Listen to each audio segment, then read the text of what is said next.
This project involved the design and prototype of an interactive museum exhibit. Early in the project, we established 3 general principles to help guide our design. Our first principle is to facilitate understanding. We wanted our museum exhibit to go beyond shallow entertainment or learning of simple facts or trivia. Rather, our goal was to facilitate a more deep understanding of concepts or ideas. We also wanted to make people feel empowered to create their own unique experiences. We drew inspiration from constructionist learning theory, which holds that learning is a type of reconstruction rather than transmission of knowledge, and that learning is most effective when the learner is engaged in creating meaningful products related to learning activity. Finally, we wanted to design an exhibit that is accessible to everyone, including those that are disabled. Yet, we also wanted to embrace the uniqueness of each individual who visits the exhibit. But yeah, when you're just kind of like walking around with someone, especially in these constrained places, like with other people, it does feel kind of awkward. Like, I feel like they're always trying to move out of my way, rather than me try to get out of their way.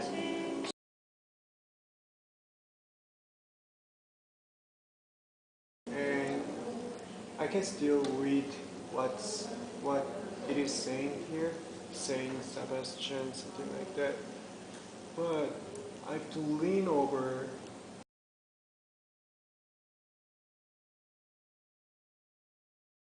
Bang into something or something. I mean, I have you, but I wonder what I could do if I was all alone, all by myself. Yeah, I mean, there's a lot of open space in this museum, but even I kind of feel like... Right. I mean, I wouldn't want to bang into an artifact and make a mess. Yeah.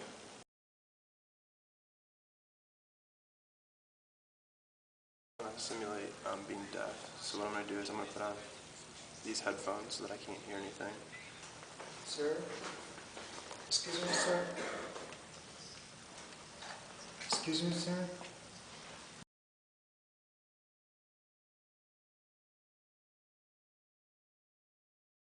Based on our experience prototyping of disabilities, we established several design criteria. Key criteria included that the exhibit should have wide open spaces with a single well-defined directed flow. The exhibit should support and encourage social interaction, including verbal, visual, and physical communication. And the exhibit should provide content in multiple modalities. The idea of traveling to a foreign place served as a metaphor for our design.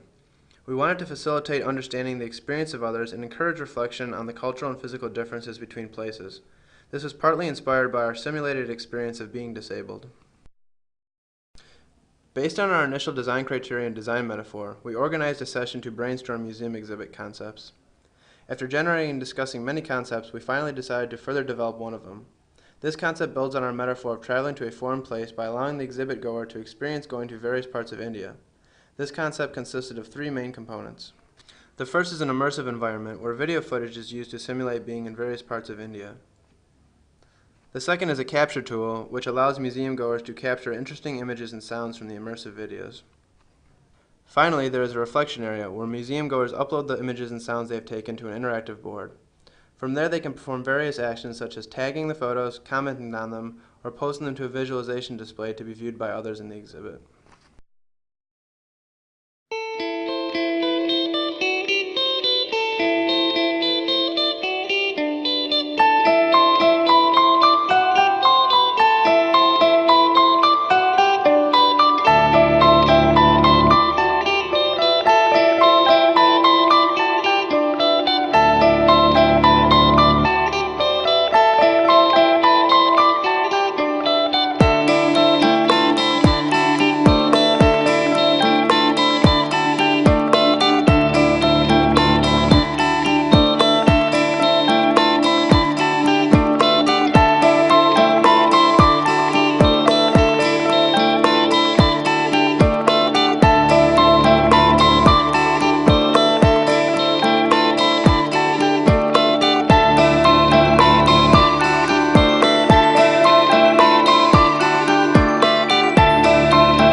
When you're actually going through the video. So when the video was playing, it just felt really awkward to be taking pictures while I was watching a video. Right. And this is stupid. If I'm tagging using this tool, I'm missing out on pictures.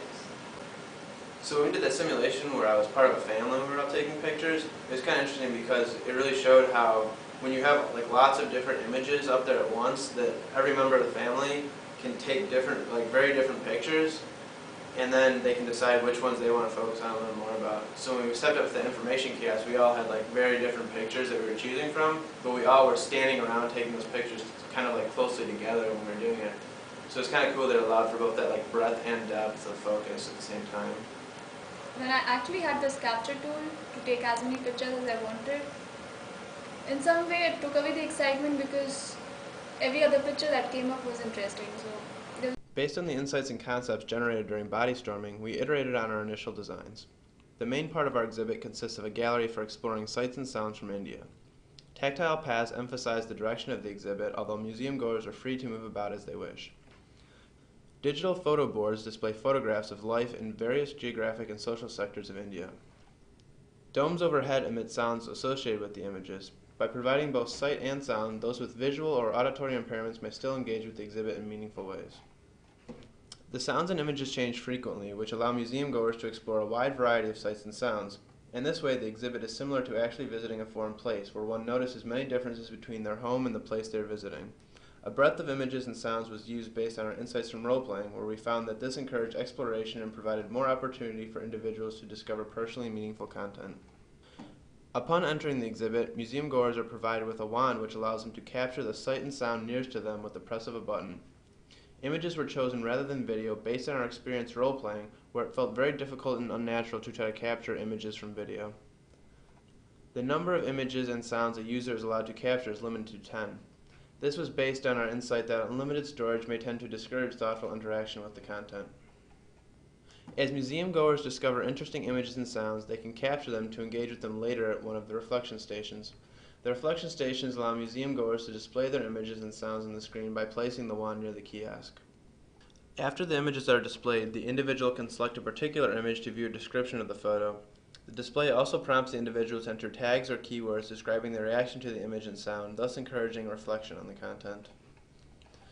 Afterwards, they can view tags that others associated with the same set of images and sounds, highlighting the differences and similarities between their tags and those of others. By comparing their description and reactions with those of others, individuals can further reflect on their interpretation of each image and sound. Overall, our concept does well in supporting the three principles we outlined early in the project, namely facilitating understanding, encouraging engagement, and acknowledging diversity. The average museum exhibit is designed with the assumption that most people will not spend more than 30 seconds engaging with any part of an exhibit.